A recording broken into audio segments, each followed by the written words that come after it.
Eu vi uma mensagem há um tempo atrás sobre um naufrágio. O irmãozinho trouxe uma palavra muito especial. Lá no livro de Atos, no capítulo 27, Atos 27. E depois eu comecei a pensar que na Bíblia teve um outro naufrágio. Quase naufrágio, né? Mas foi uma tempestade que veio sobre uma outra situação lá no Antigo Testamento. Então esse naufrágio com o apóstolo Paulo foi no Novo Testamento. E o outro que eu quero falar foi lá no Antigo Testamento. Atos 27, depois se você puder ler em casa, o capítulo 27 e 28, ele relata essa experiência que o apóstolo Paulo teve, tremenda, quando ele estava indo para Roma. O versículo 20 diz assim: a tempestade terrível prosseguiu por muitos dias, escondendo o sol e as estrelas, até que perdemos todas as esperanças.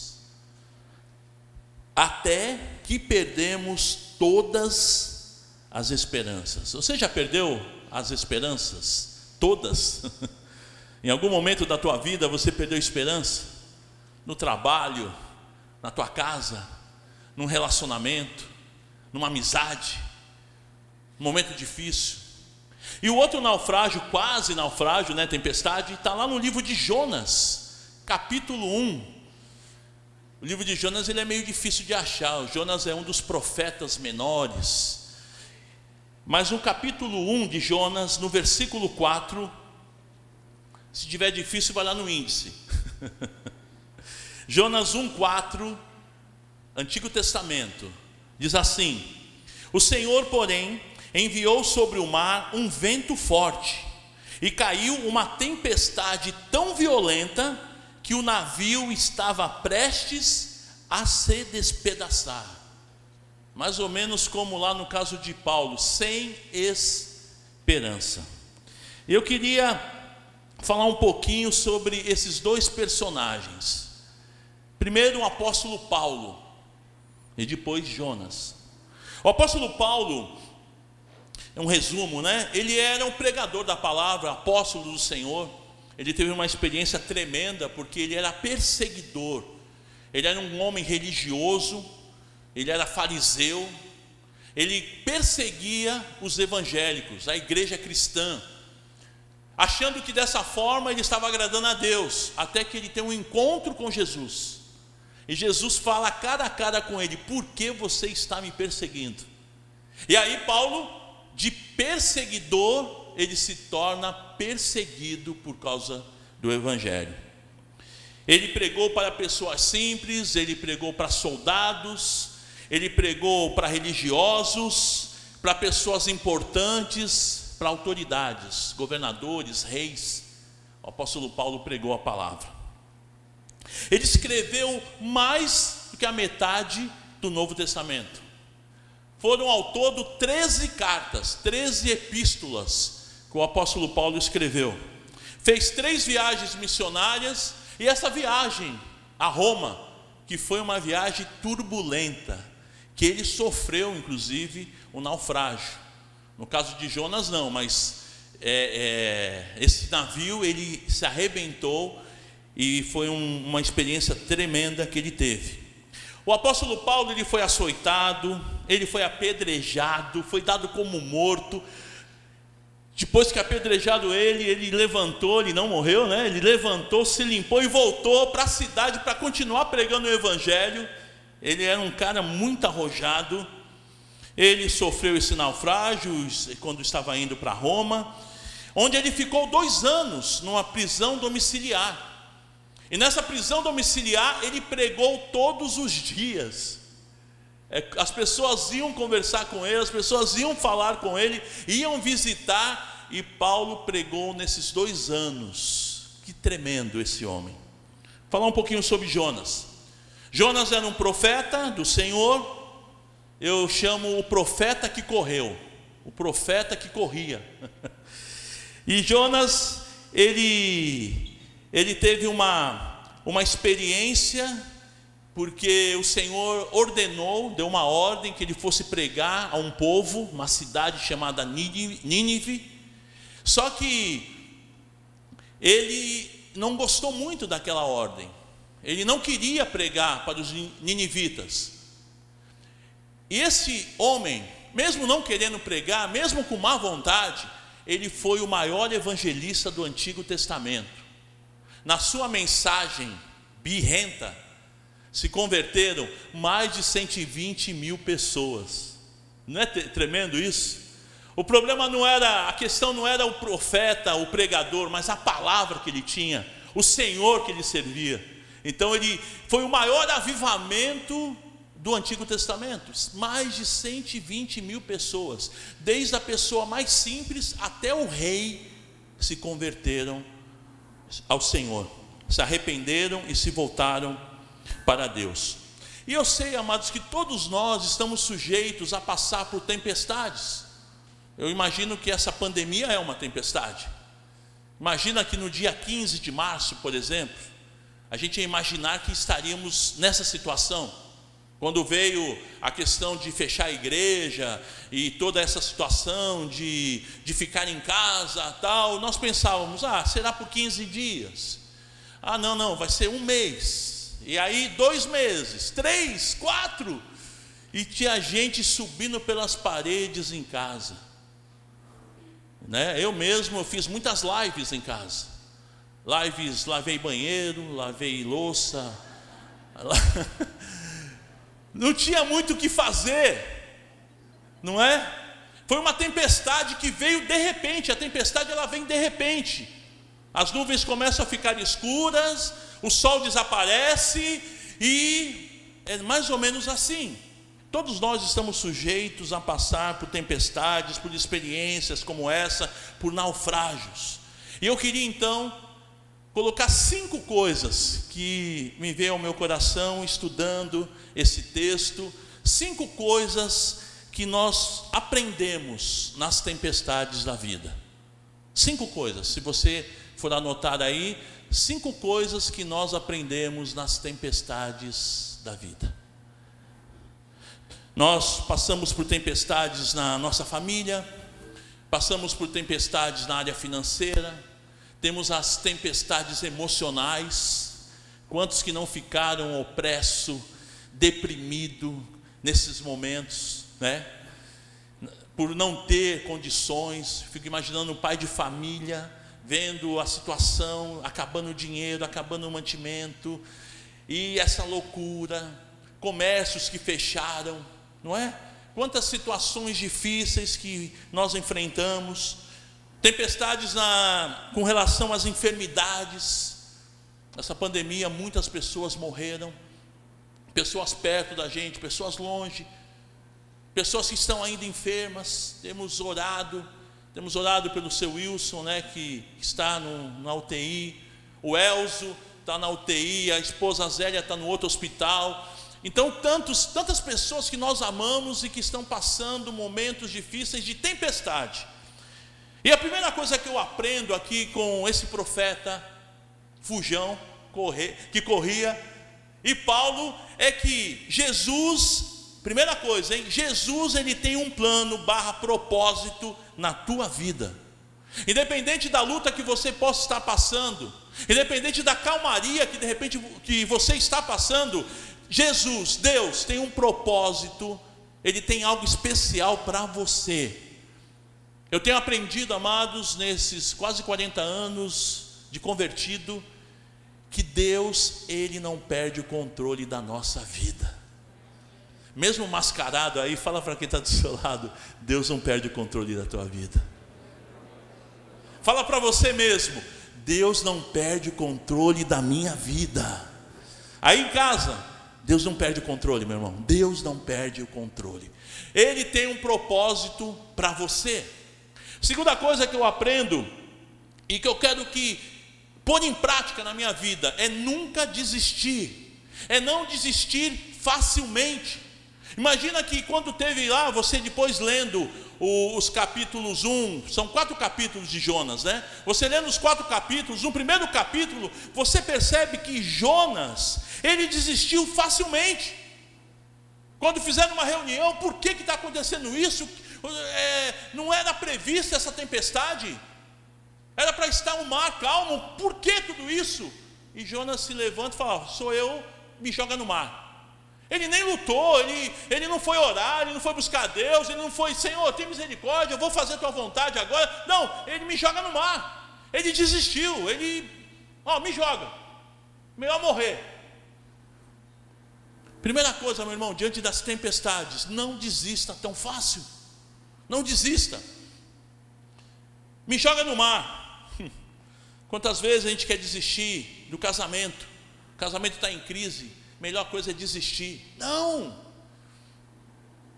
desista. Eu estou casado há 32 anos e a minha esposa é uma heroína, graças a Deus. Eu brinco com ela que eu orei muito e ela não orou, aí dançou, casou comigo. Mas sabe quantas vezes deu vontade de desistir no início do casamento? O pastor Natalino fala muito sobre isso. As pessoas desistem fácil, mas não tem noção do que Deus tem para a vida desse casal, desse casamento, mas desistem. Vou desistir. Talvez dificuldades no trabalho, vou desistir, vou abrir mão, não dá, não, esse chefe é muito chato. Enfrente. Não é enfrentar dando um murro no chefe, né? Mas enfrente a situação, tem alternativas. Não desista na primeira. Deus tem algo tremendo para você. Lutas no ministério, você que está envolvido com o ministério, talvez você, vou desistir, não dá, é muita perseguição, é muita luta, eu vou desistir. Não desista. Deus tem coisas grandes para você. A palavra de Deus diz que aquilo que o olho não viu, o ouvido não ouviu e o coração não percebeu, é o que Deus tem preparado para aqueles que o amam. Não desista.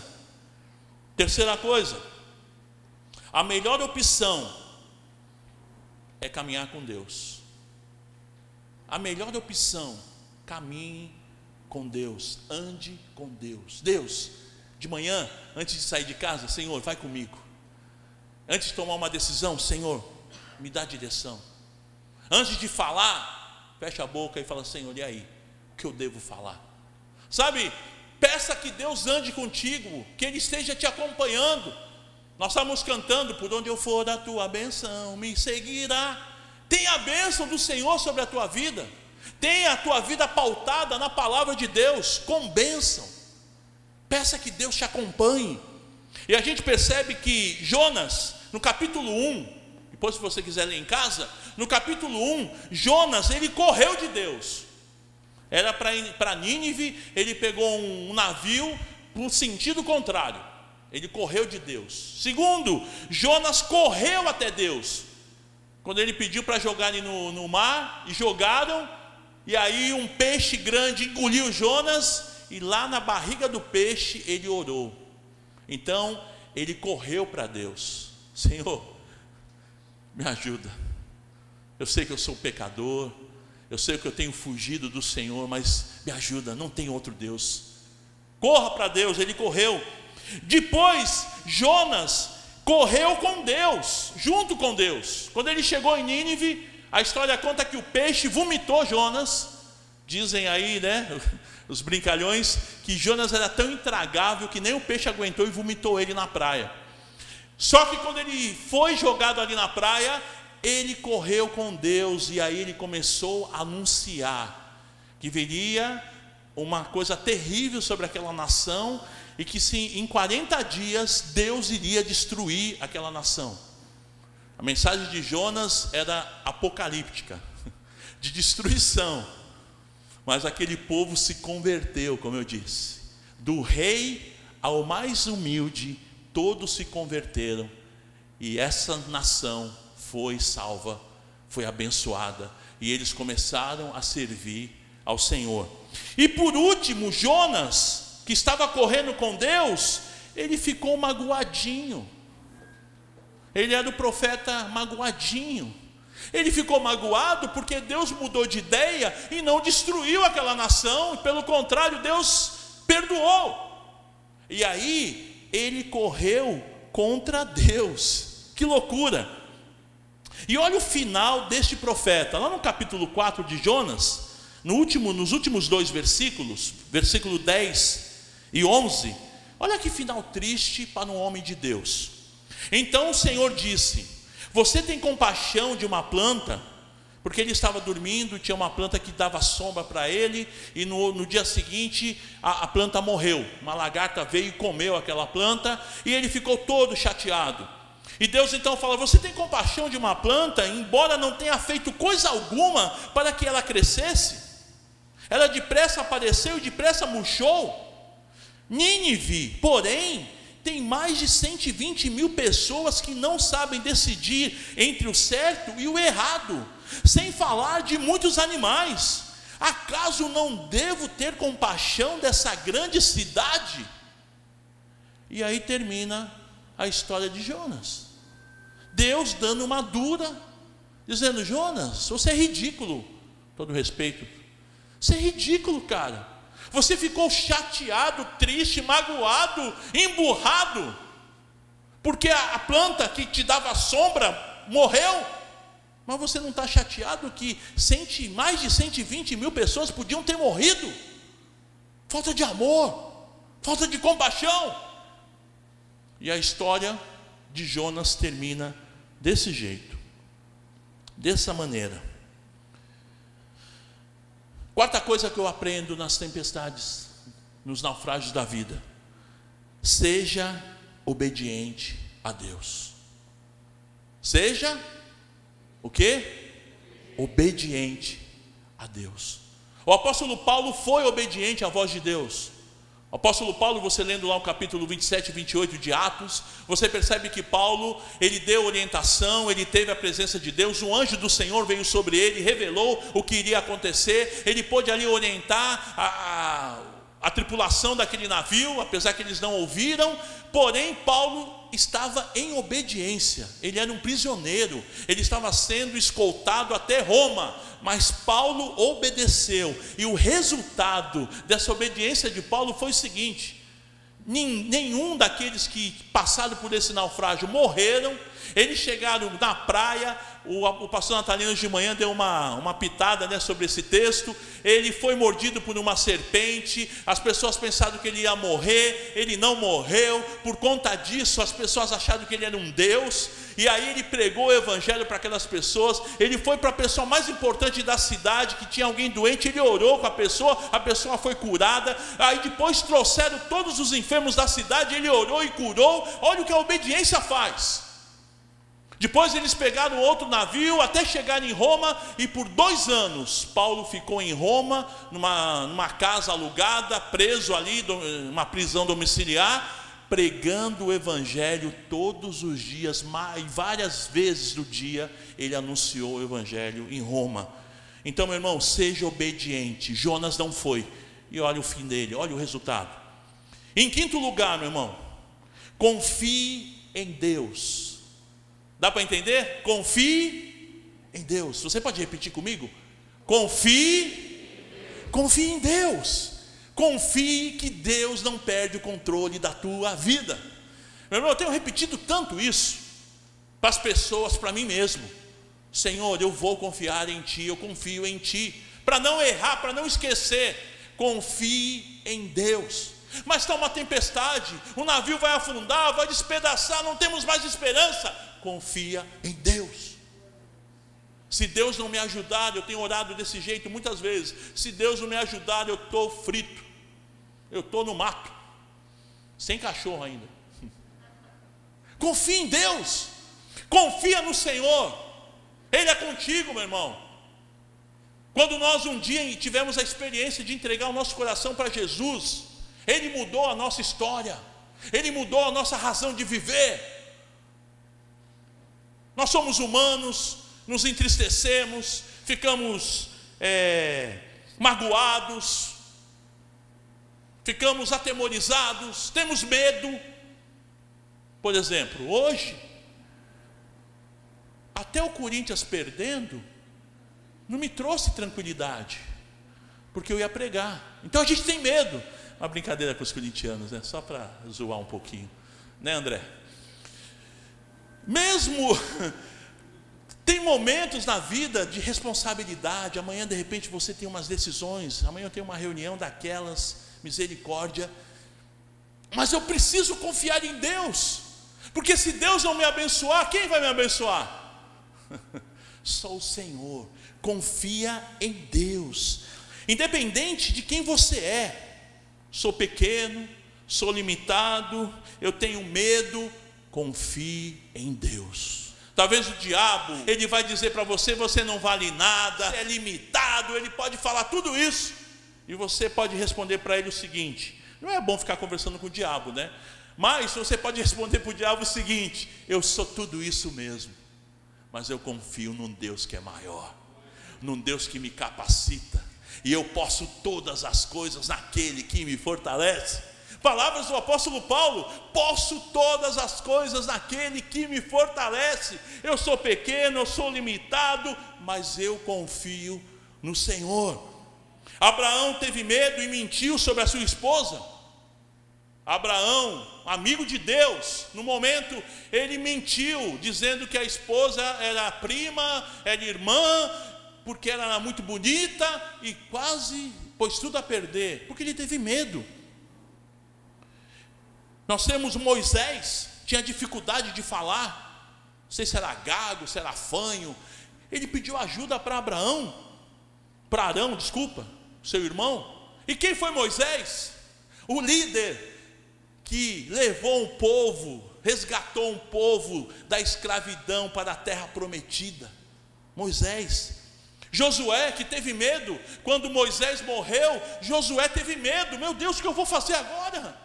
Eu era um serviçal, eu era um ajudante de Moisés, agora eu estou com esse povo. E Josué acompanhou como o povo era cabeça dura. Eu também teria medo. Eu falei: meu Deus, como que eu vou guiar esse povo? Mas o Senhor falou: não temas, eu sou contigo. Assim como fui com Moisés, eu serei com você, meu querido. Confia no Senhor. Pedro, apóstolo do Senhor. O Senhor ia orar, chamava Pedro, Tiago e João. O Senhor ia navegar, Pedro, Tiago. Pedro estava em todas ali com o Senhor.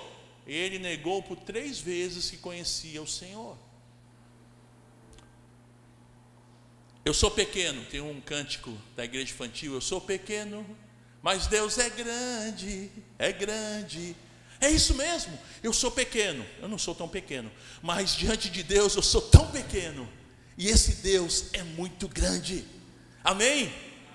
Eu sei que sou fraco, aquele hino tradicional, mas Cristo é forte, e mesmo eu caindo, Ele me levanta.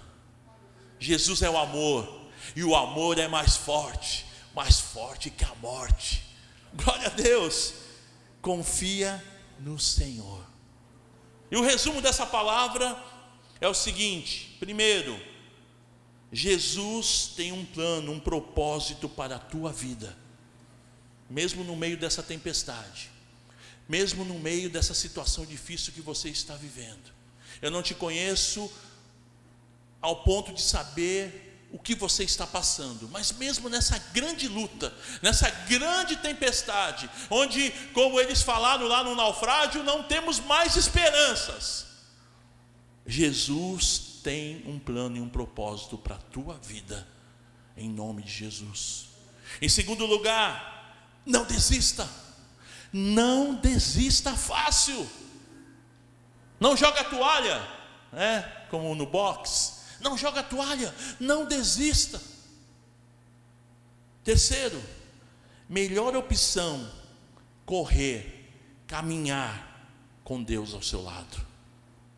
Não de Deus, nem contra Deus, mas Deus, vem comigo, eu preciso de Ti. Se o Senhor não for na minha frente, eu não vou vencer. Se o Senhor não for comigo, eu não consigo. Senhor, vai comigo. Vem, convida o Senhor para andar com você, no teu lar, no teu casamento. Senhor, vem conosco. Senhor, caminha comigo no meu trabalho, vem comigo, Senhor. Na manhã, quando você levanta e sai, Senhor, vai comigo, me acompanha nessa situação, nessa decisão, me acompanha, Senhor, vem comigo nas minhas emoções, eu me sinto fragilizado, eu estou com medo, vem comigo, Senhor. Aleluia. Melhor opção, convida, peça para que o Senhor vá com você. Em quarto lugar, seja obediente a Deus, leia a palavra, medita nessa palavra de dia e de noite, confia no Senhor, leia a palavra, confia, Deus é contigo, Ele sabe o que Ele tem de melhor para você. Às vezes você pensa que aquela coisa é melhor, mas não, confia, seja obediente a Deus, leia a palavra, busque no Senhor, leia os 3 capítulos diários que a igreja tem orientado, e eu tenho convicção e certeza que Deus, Ele vai te dirigir. Obedeça a voz de Deus. Não viva pelos achismos da vida. Eu acho que desse jeito. A palavra de Deus te dá direção. Obedeça ao Senhor. E por último, confie em Deus. Confie em Deus. Ele nunca vai te desamparar. Ele nunca vai te deixar. Confia em Deus. Vamos ficar de pé, por favor. Eu não sei de que maneira Deus pôde falar ao teu coração, mas quando eu lia esses 2 textos, eu já venho meditando nele há algum tempo, e eu estava pensando que em todas as situações o Senhor tem um plano e um propósito para as nossas vidas, que eu não posso desistir no primeiro obstáculo, que a melhor opção é ter Deus do meu lado, que eu devo ser obediente a Deus, seja qual for a situação, mesmo que isso possa me trazer prejuízo, eu vou obedecer a Deus. Se você não obedecer, o prejuízo será muito maior, tenho certeza disso. E por último, não mais importante do que os outros pontos, confia em Deus.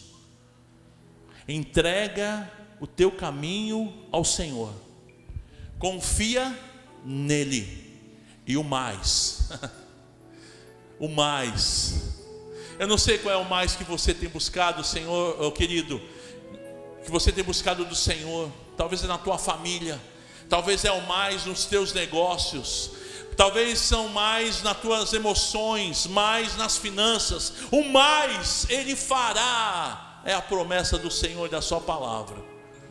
Se Deus falou ao teu coração, eu gostaria que você repetisse uma oração comigo, pudesse dizer aí no teu lugar, mesmo em casa, onde você está, no hospital, no hotel, repete comigo, diga assim: querido Deus e Pai, ao ouvir a tua palavra, eu quero colocar em prática a confiança que eu devo ter em Ti. Eu entrego a minha vida, eu entrego as minhas emoções, eu entrego os meus negócios, eu entrego essa tempestade nas Tuas mãos, e eu confio que o Senhor vai me dar o escape, que o Senhor vai me dar a vitória. Eu tomo posse, Senhor, dessas verdades na minha vida, no nome de Jesus, amém. Querido Deus e Pai, eu quero abençoar esses meus irmãos, juntamente com eles eu me coloco, pois eu quero, Senhor, estar debaixo da Tua vontade. Quero que o Senhor ande comigo, me acompanhe. Eu não quero desistir. Senhor, eu quero confiar no Senhor. Eu quero, Senhor, ser obediente à Tua voz. Mas para isso, Senhor, eu preciso da Tua ajuda. Eu preciso da Tua bênção na minha vida. Faz isso, Pai. Nós te pedimos, nós te agradecemos. No nome de Jesus. Amém. Amém.